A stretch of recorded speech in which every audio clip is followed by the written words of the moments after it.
오늘 창세기 3장을 읽은 이유는 17절에 보면 이렇게 되어 있어요. 내가 내게 먹지 말라 한 나무 열매를 먹었은즉 땅은 너로 말미암아 저주를 받고 너는 내 평생에 수고하여야 그 소산을 먹으리라. 이렇게 기록되어 있습니다. 하나님께서 아담에게 선악과를 먹지 말아라, 먹는다는 정령주의라 이렇게 말씀을 하셨는데, 그 말을 듣지 않고 네가 선악과를 따먹었기 때문에 땅이 저주를 받았다, 이렇게 돼 있습니다. 너 때문에 땅이 저주를 받았다, 이렇게 돼 있습니다. 그러기 때문에 아담과 하와는 땅에서 먹을 수 있는 채소를 취하기가 어렵게 되어 있다. 그래서 너는 평생 땀을 흘리며 수고하여야 그 소산을 먹게 되어져 있다. 땅이 너로 말미암아 저주를 받아서 땅이 너희들이 먹을 수 있는 채소를 이렇게 만들어내야 되는데 그럴 수 없는 상황이 되어졌다. 왜냐, 가시덤불기가 엉겅퀴가 나와서 너희들이 먹을 수 있는 채소를 자라지 못하도록 그렇게 만들어 버렸다. 그래서 너는 채소를 먹으려면 수고하고 땀을 흘려야 바로 이 채소를 얻어먹게 되어졌는데 평생 그렇게 살아야 된다, 이렇게 얘기를 하고 있는 겁니다. 하나님을 불신앙한 인간 때문에 땅이 저주를 받았다, 이렇게 성경은 기록하고 있습니다. 그리고 우리는요, 죽도록 수고하여야 그 수산을 먹는 겁니다. 그렇게 되어 있습니다. 중요한 것은 하나님께서 그런 아담과 하와에게 여자의 후손을 보내주어서 사단이 아담과 하와를 저주 속에 빠뜨리지 못하도록 그렇게 축복을 하셨다라고 말씀을 하고 있는 겁니다.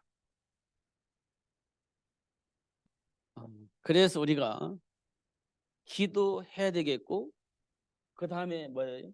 치유를 받아야 되겠죠. 네.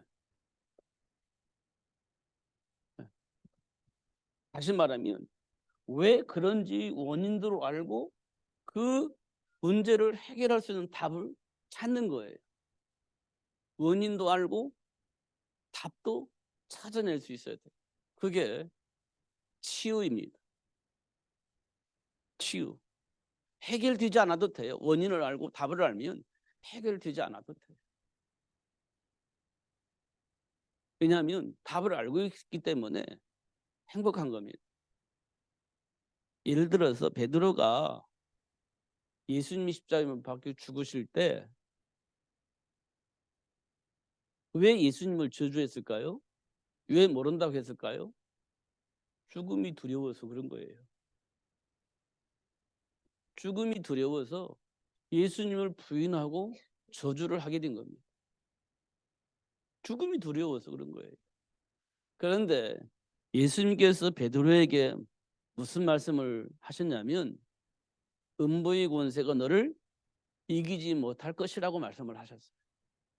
다시 말하면 죽음의 세력이 너를 지배할 수 없다. 그러니까 사망의 권세가 너를 이길 수가 없다는 얘기입니다. 그런데 베드로는 현실 속에서 뭘 느꼈냐? 죽음에 대한 두려움을 느낀 겁니다. 그러니까 어떻게 해요? 예수님을 저주하면서 모른다고 한 겁니다. 뭘 기억하지 못한 거예요? 예수님께서 베드로에게 준 축복을 몰랐어. 음부의 권세가 너를 이기지 못하게 하나님께서 축복하셨다는 사실을 기억을 못한 겁니다. 왜 그랬을까요? 마음에 안 담은 거예요, 그 말을. 예수님이 주신 그 말을 마음에 안 담은 거예요. 그러니까 어떻게 해요? 위기가 오면 반응을 하는 거지. 마음에 안 담았으니까. 예를 들어서 베드로가 예수님이 십자가에 못 박혀 죽으실 때 맞아, 나 사망의 권세가 나를 이길 수 없다고 했어. 그렇더라면 예수님은 부인하지 않았겠죠. 죽음의 문제가 되지 않으니까요. 근데 현실은 죽음의 문제가 지금 내 앞에 와 있는. 그런데 어떤 사람이 죽음 앞에 두려움이 없겠어요. 그런데 그 문제가 나에게 전혀 영향을 주지 않을 때는 언제냐면 그 죽음의 권세가 나를 이길 수 없다는 사실을 알게 될 때 그게 문제가 되지 않는 겁니다. 누가 그 사실을 알았죠? 다니엘과 세 친구들 사적을 쓰기 들어가는 겁니다. 풀모스 타죽으로 들어가는 거예요. 그런데 그들은 왜 그 길을 갔을까요? 사망의 권세가 그들을 이겨먹을 수 없다는 사실을 알았기 때문에 그 길을 가는 거예요. 뭐 안 타 죽을까요? 그 사자에게 안 잡혀 먹을까요? 잡혀 먹을 수도 있습니다. 그렇지만 그들이 이길 수는 없다라고 얘기를 한 거예요. 하나님께서 이겨 먹을 수가 없는 거예요. 사단이 우리를 잡아먹을 수 있어. 그 사자가 우리를 잡아먹을 수 있고 그 뜨거운 불물이 나를 태워 죽일 수 있을지 몰라도 그 사망의 권세가 우리를 이길 수가 없는 거예요. 어떻게 이겨 먹지 못해요? 하나님이 살려버리시니까. 그 사실을 알기 때문에 그 길을 가는 거예요. 그러면서 뭐라고 하냐면 하나님이 나를 사자의 입에서 구원해 주지 않는다 할지라도 나는 괜찮아요. 왜냐하면 어차피 하나님이 나를 살리실 거니까, 부활시킬 거니까, 천국으로 이끌어 가실 것이기 때문에 전혀 문제되지 않습니다. 이런 얘기거든요. 내가 지옥에 떨어지지 않는다는 거예요. 그 사실을 다니엘과 세 친구는 알게 된 거예요. 그럼 어떻게 해요? 무서워 벌벌 기면서 나 우상 숭배할게요. 우상 제물 먹을게요. 이렇게 하지 않는다는 거예요. 이렇게. 근데 그런데 베드로는 그걸 몰랐어요. 분명히 예수님께로부터 주어진 축복을 알았고 확인도 시켜 주셨는데 베드로는 그걸 머릿속에 담아 놓지를 않은 거예요. 왜 그랬을까요? 기도하지 않은 거예요. 평상시에 그 말씀 못하고 기도를 하지 않은 거예요. 베드로가 기도하지 않았어요. 그러니까 그 말씀을 왜 주셨는지 그때는 응답받았는데 삶 속에서 그게 적용이 안 되는 겁니다. 기도 안 하니까. 근데 다니엘과 세 친구들은 뭐 했죠? 기도했어요. 하루에 3번씩 언약 붙잡고 기도한 겁니다. 그러니까 그 말씀을 잊어버릴 수가 없는 거지. 항상 그 안에서 자신에게 주어질 축복을 누리면서 선택할 수밖에 없는 일들이 벌어진 겁니다. 결국 우리는 24라고 얘기를 하죠. 말은 알아들었는데 기도 안 해. 그러면 현장에 나가면 당합니다. 우리 안에 나도 모르게 각인된 체질이 선택의 기준이 되는데 어떻게 그걸 선택을 안 할 수가 있겠어요? 할 수밖에 없지. 상황이 그런데 누가 그랬어요? 아브라함이 그랬어요. 거기에 근원으로 부름받아서 야 할렐루야 하면서 다 버리고 가나안 땅까지 왔는데 기근 만났어. 어떻게 합니까? 곤란해지는 거지. 그럼 어떻게 해요? 죽을 수밖에 없는 상황이란 걸 인지한 아브라함은 살 길을 선택할 수밖에 없지. 언약은 온데간 되었고 현실적인 사람이 되어지는 거예요. 그게 복의 근원인 아브라함에게 나타난 모습입니다. 근데 그들이요 언제 성공했어요? 하나님과 예배하며 교제할 때 그때 비로소 아브라함이 어떤 선택을 하죠? 적하게 다 양보하고 하나님과 교제하는 편을 선택한 것을 볼 수 있어요.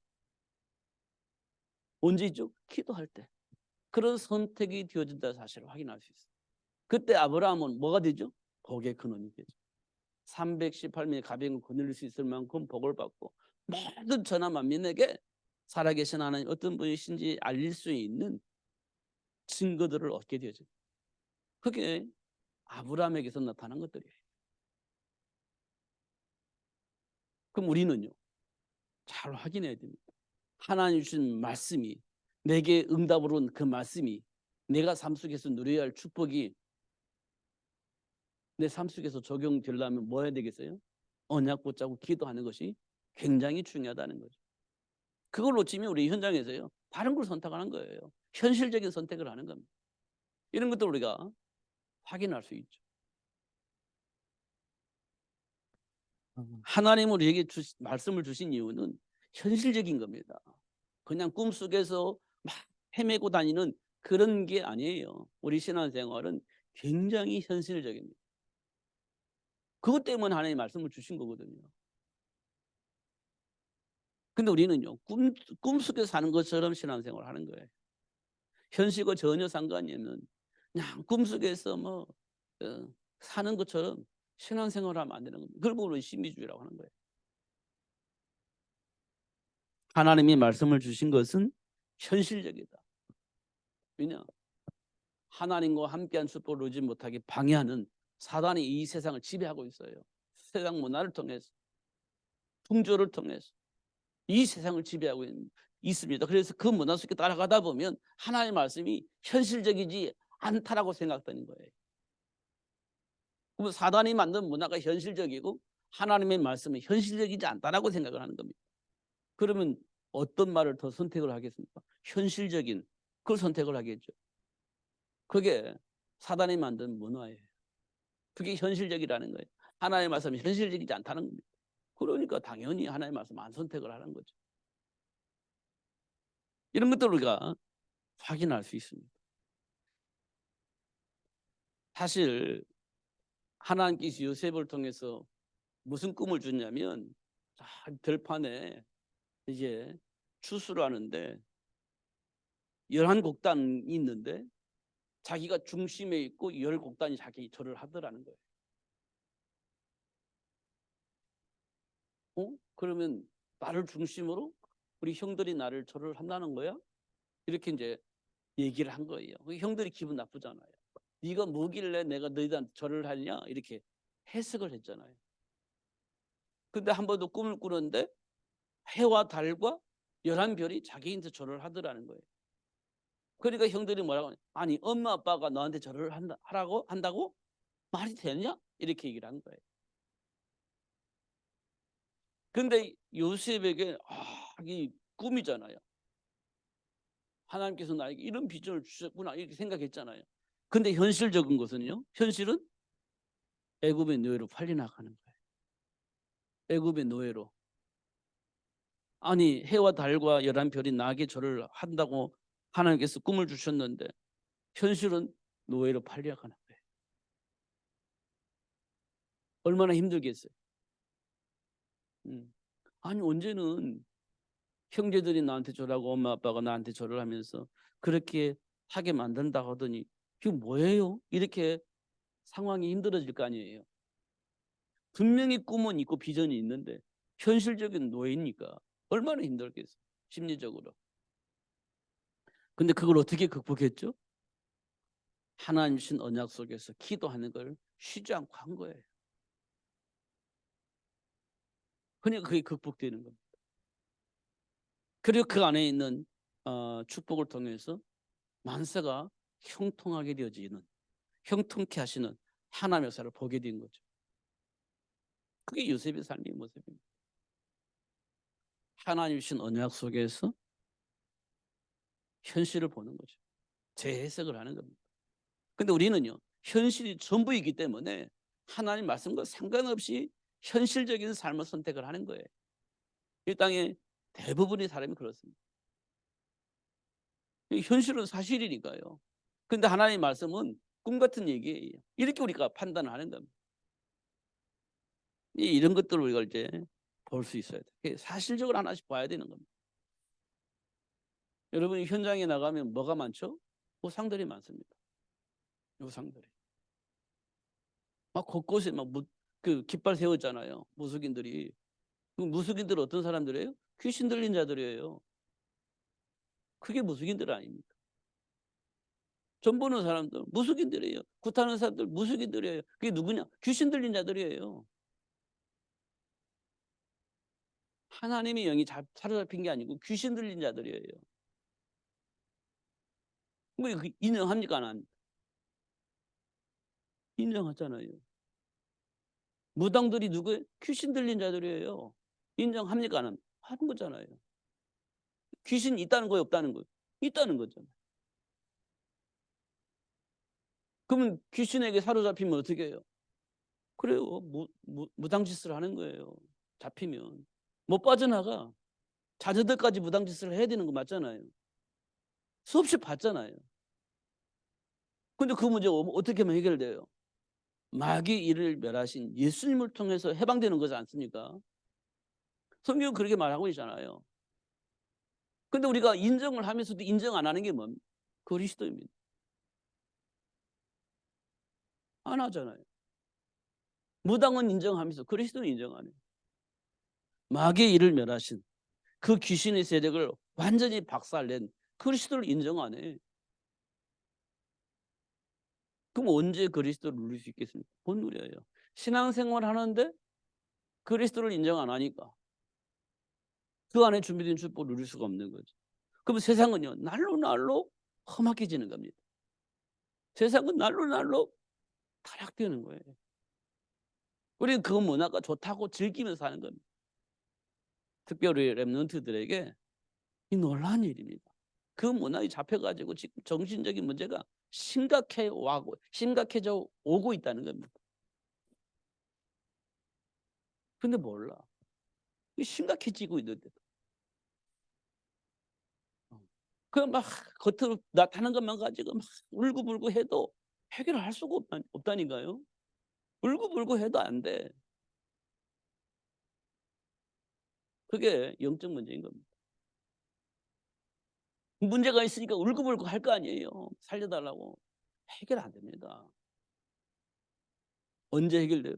그리스도를 아는 날 해결되어지는. 왜요? 그리스도 이름으로 싸울 수 있으면, 혈과 육이 아닌 영적 싸움을 할 수 있으면 그때 그 문제가 해결되는 거예요. 근데 당장 필요하니까 혈과 육의 싸움을 하는 거예요. 아브라함처럼. 그 문제 해결되나요? 아니, 더 큰 문제가 생기는 겁니다. 하나씩 하나씩 우리는 실제 해결해야 돼요. 그래서 우리는 세계 복음화라는 단어를 정말 깊이 묵상해야 됩니다. 말로만 세계 복음화가 아니에요. 이 말은 뭐냐면 세상을 사단이 지배하고 있는 겁니다. 그래서 이 현장이 어떻게 돼요? 하락되는 겁니다. 그래서 어떻게 해요? 심판을 받아요. 사단이 지배하고 있는 현장이 타락하게 되고 결국 심판을 받아요. 결국은 우리가 확인했잖아요. 노아의 홍수 사건, 소돔과 고모라에 내려져 있는 저주와 재앙 같은 불의 심판. 이거 우리가 봤잖아요. 봤잖아요. 이들이 왜 심판받았죠? 하나님의 말씀을 어떻게 거부했습니다. 거부했어요. 그래서 심판을 받아요. 왜 거부했죠? 하나님 말씀이 들려지지 않은 겁니다. 하나님의 말씀이 인정되지 않은 거예요. 왜 그럴까요? 지금 내가 가지고 있는 실력과 능력을 가지고 충분히 먹고 사는데 부족하지 않고 성공하는 데 부족하지 않아요. 하나님의 말씀이 굳이 내가 믿을 필요가 없는 겁니다. 내가 가지고 있는 실력으로는 충분히 살아남을 수 있어. 성공할 수 있어. 생각을 하면 굳이 하나님의 말씀은 필요 없지. 말씀이 거부되는 겁니다. 노아 시대 때 그랬고 소돔과 고모라 그랬어요. 왜냐? 세상 문화가 그랬다 이 말이에요. 그 내가. 그래서 안 믿어. 안 받아들여. 그래서 심판을 받는 거예요. 성경에 그렇게 기록되어 있지 않습니까? 여러분 그 사실을 알아요? 믿어요? 믿으면 어떻게 해야 돼요? 하나님과 함께하는 삶을 살아야 되겠죠. 선택을 그렇게 해야 되겠죠. 굉장히 중요한 겁니다. 그런데요, 막 그렇게 살아보려 발버둥 치지 말고 뭘 느껴야 되냐면 하나님과 함께하는 이걸 우리가 알아야 되는 겁니다. 하나님과 함께하는 거 이걸 알아야 돼요. 이걸 알아야 되는 겁니다. 그러면요 말씀을 거부할 수가 없지. 그잖아요. 말씀을 거부하지 않으면 어떤 일이 벌어지겠습니까? 세계 복음화가 오는 거예요. 세계 복음화를 우리가 만드는 게 아니고 말씀 안에서 하나님 준비한 축복을 누리고 있으면 세계 복음화는 오는 겁니다. 우리 삶 속으로. 삶 속으로 오는 거예요. 이건 이미 준비되어 있고 주어져 있는 거예요. 오게 되어져 있는 겁니다. 자, 잘 확인해 보세요. 어떤 사람에게 아들 둘이 있습니다. 아들 둘이 있어요. 장남은 착해서 아버지 말을 잘 듣고, 둘째는 진취적이어서 하나님 아버지 말을 잘 안 들어요. 좋은 말로 진취적인 거예요. 진취적이 있어서 말을 안 들어요. 그러니까 진취적인 거 어떻게 해요? 나름대로 생각을 가지고 꿈을 가지고 막 뭔가 추진을 하는 거예요. 그래서 아버지부터 돈 주세요. 돈 받아가지고 해외로 나가버리는 겁니다. 굉장히 보기에는 진취적이에요. 멋있어요. 그잖아요. 근데 장남은 우리가 볼 때 진취적이 않아. 진취적이질 않아. 그냥 아버지 밑에서 그냥 열심히 일하는 사람이야. 그렇게 우리가 볼 수가 있습니다. 지금 제가 왜 지금 이 말을 드리냐면 요즘 우리는 그렇게 해석을 해요. 뭔가 모르게 막 하면 진취적이라고 보는 거예요. 좋게 보이는 거예요. 그리고 그냥 아버지 말을 듣고 가만히 있으면 저렇게 해가지고 어떻게 먹고 살 거냐 이렇게 생각을 하는 생각이 우리 안에 있어요. 뭔가 모르게 막 비전을 가지고 막 진취적으로 나가 말도 안 듣고 마음대로 살아. 그럼 멋있어 보이는 거예요. 그게요 탕자의 비유의 얘기입니다. 근데 탕자가 막 살다가 완전히 망해서 거지로 돌아온 거예요. 완전히 거지로 돌아온 거예요.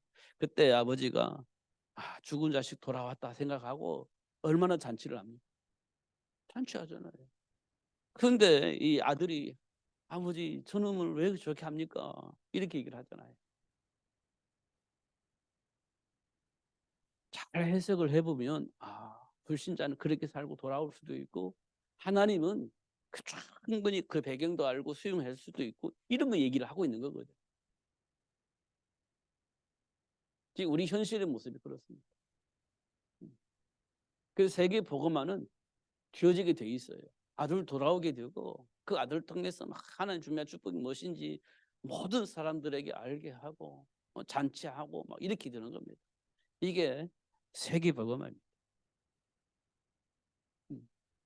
우리가 신앙생활 잘하다가 막 방탕하고 돌아와서 저놈은 우리 교회 오면 안 돼. 이래 되면 곤란한 겁니다.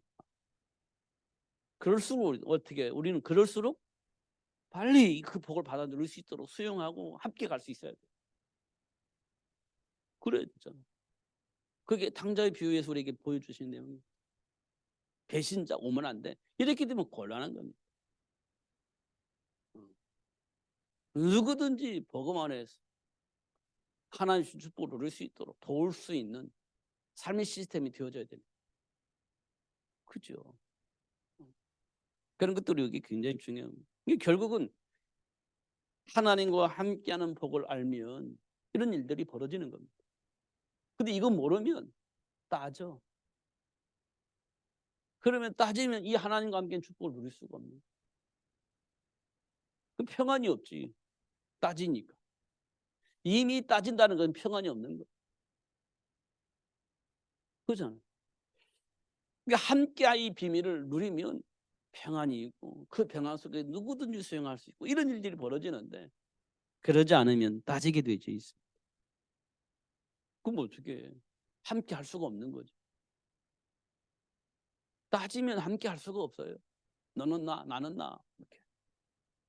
너는 너, 나는 나. 막 이렇게 분리가 될 수밖에 없는 그런 일들이 벌어지게 되는 겁니다. 우리가 하나씩 하나씩 확인해 보면 그래요. 이런 것들 확인해야 됩니다. 그러니까 뭐가 됩니까? 하나님께서 나를 왜 부르셨을까? 부르신 이유. 나를 복의 근원으로 부르신 거예요. 나를 복의 근원으로. 현장을 살릴 수 있는 복의 근원으로 부르신 겁니다. 복의 근원입니다. 지금 우리가. 그래서 뭐 합니까? 뭐 해요? 렘넌트 준비해야죠. 렘넌트 준비하는 거예요. 세계를 복음할 수 있는 렘넌트 준비해야죠. 누구요? 모세 준비했잖아요. 사무엘 준비했잖아요. 그리고 하나님께서는 바울을 준비했잖아요. 준비해야 되는 거예요. 현장 복음을 위해서 복의 근원이 될 수 있도록 하나님 축복하는 겁니다. 그 다음에 이를 잘 관리할 수 있는 시스템을 만들어야 돼. 이게 우리는 교회라고 보는 거예요. 이 두 개가 준비되면 세계 복음화, 현장 복음화 되어지는 겁니다. 근데 우리가 너무 형식적이 되어지다 보니 이게 안 되는 겁니다. 형식적이 되다 보니까 안 되는 거예요. 예루살렘 교회가 왜 안 됐을까요? 형식적이었어요. 마가 다락방 교회는 왜 됐을까요? 사실을 알게 된 거예요. 그 사실을 알고 있는 마가 다락방 교회는 이게 된 겁니다. 렘넌트 준비하고 시스템 준비가 되고 이렇게 되어진 거예요. 그러니까 현장이 복음화 되어지는 거예요. 예루살렘 교회는 이게 안 되는 겁니다. 그래서 안 되는 거예요. 그래서 안 됐던 겁니다. 그래서 때때로 하나님께 시간표가 될 때마다 개혁이라는 게 일어났잖아요. 개혁. 사도 바울이 한 게 로마 복음화였잖아요. 로마 복음화를 위해서 뭐 했어요? 이거 했어요. 렘넌트 준비하고 시스템 준비한 거예요. 250년 만에 로마가 복음을 바뀌었죠. 이거 준비한 거예요. 이게 현실이고 사실인 거예요. 이걸 하자. 이게 한 게 아니에요. 할 수밖에 없는 겁니다. 이게. 야 우리 하자. 그렇게 뭐 된대. 이렇게 되면 안 되는 겁니다. 되어줘야 되는 겁니다. 이게. 우리 주일학교 부흥시키자 해서 되는 게 아니에요. 이유를 알면 되어지게 돼 있는 겁니다. 이 프로그램으로 되어지는 게 아니에요. 이게 되어져야 되는 겁니다. 그렇잖아요. 그리고 나서 사도 바울이 로마 복음을 하고 나서 얼마 뒤에 또 타락하잖아요. 그래서 종교개혁이라는 게 생기잖아요. 종교개혁이. 종교개혁이 생겼습니다. 종교개혁은 이거 회복된 거예요. 종교개혁이 회복되는 거예요. 지금 다락방 운동을 하잖아요. 이거 하자고 하는 것이 다락방 운동이에요. 사실은. 근데 어디에 목적이죠?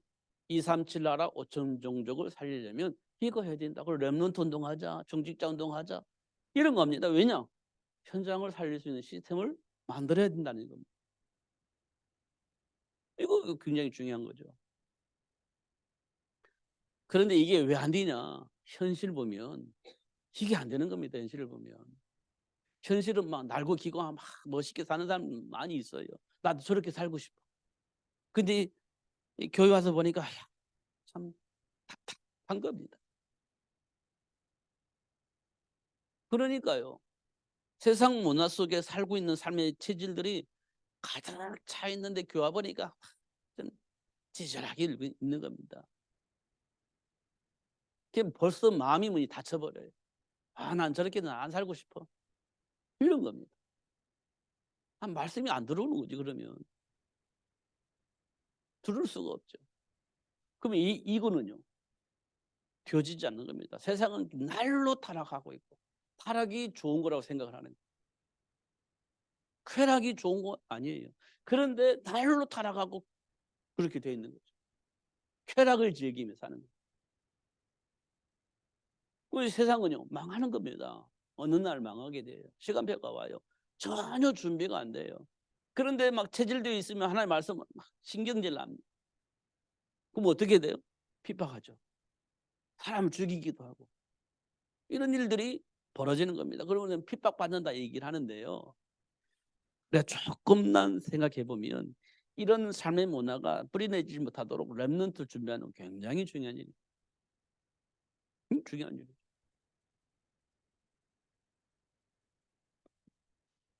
이게 이제 언제 일어나냐? 이유를 알고 준비하면 뭐가 되죠? 기도가 되죠. 왜냐? 방해하는 자가 있어요. 방해하는 자가 있잖아요. 어떻게 방해하죠? 네피림 문화. 구약엔 네피림 문화라고 표현 있고요. 신약에서는 세상 풍조라고 되어 있습니다. 이런 것들로 해서 방해를 하는 거예요. 그 다음에 뭘로 방해하죠? 정사와 권세 잡은 자. 이들을 통해서 방해하는 거예요. 어떻게 해요? 어떻게 방해합니까? 법을 통해서. 법을 만들어요. 법을 만드는 겁니다. 그리고 권력을 가지고 지배하려고 해요. 권력을 가지고 지배하는 겁니다. 오직 예수가 되지 못하도록 방해를 하는 거지. 권력을 가지고.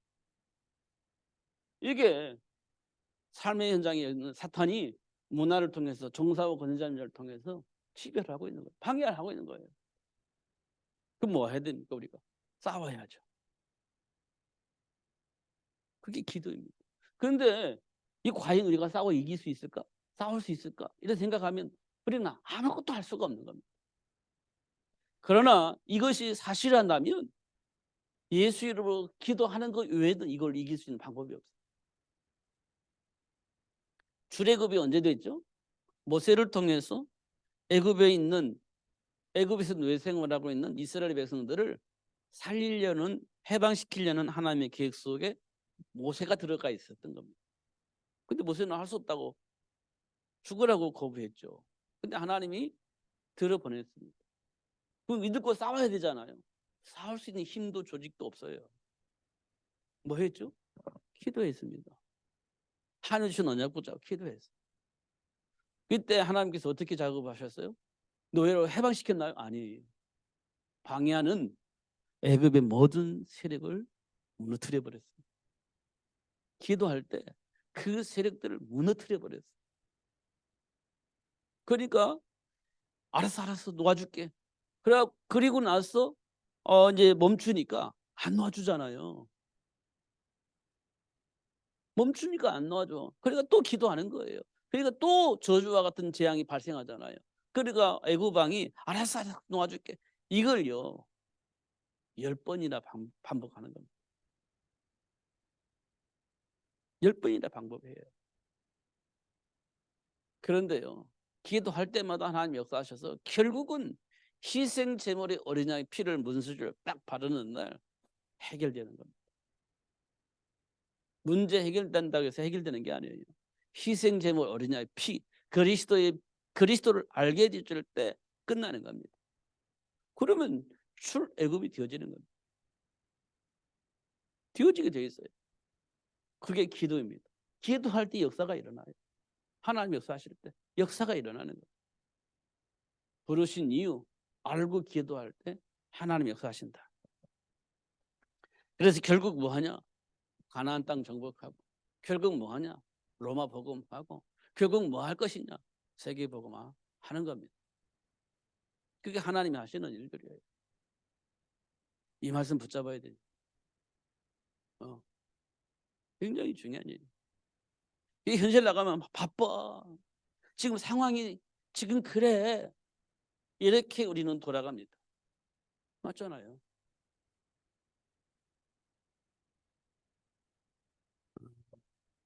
정말 언약을 주신 이유, 하나님 우리를 왜 부르셨는지 그 이유 발견할 때 비로소 237 나라 5천 종족을 위해서 24시가 되어지는 겁니다. 말로만 24시가 아니라 24시 24시간 하나님이 원하는 세계 복음화를 위해서 렘넌트를 세우는 겁니다. 현장에는 제자와 복음화할 수 있는 시스템을 만들어 나가는 거죠. 이걸 24시 하자는 거 아닙니까? 이런 부분들을 우리가 좀 확인을 하면 참 좋겠다. 사실 이유도 많이 있겠지만 하나님 앞에 이유 없어요. 사실은 생각해 보니까 그건 아닌 것 같아 이런 수도 있지만요. 하나님 앞에 그런 게 없습니다. 나는 누구 때문에 하나님 앞에는 그게 없어요. 언약 잡으면 언약 잡은 자가 이기는 겁니다. 언약 안에 있으면 언약 안에 있는 자가 이기는 거예요. 땅끝까지 이르러 내 증인이 되리라. 그렇습니다. 어떻든 많은 사람들 통해서 이 말 저 말 듣겠지만 그 중요하지 않아요. 하나님과 함께한 축복의 비밀을 알고 누리면 끝입니다. 속지 마시고 하나님이 준비한 축복을 누리면서 승리하시는 여러분 되시기를 예수님의 이름으로 축복합니다. 기도하겠습니다. 살아계신 하나님 아버지 감사합니다. 오늘 또 최고의 응답을 주셔서 감사하고 알게 해주셔서 감사합니다. 깨닫게 하시고 또 누릴 수 있도록 축복하시는 하나님께 감사합니다. 하나님과 함께하는 삶 속에서 누릴 수 있도록 역사하여 주옵소서. 예수 그리스도 이름으로 기도합나이다. 아멘. 324장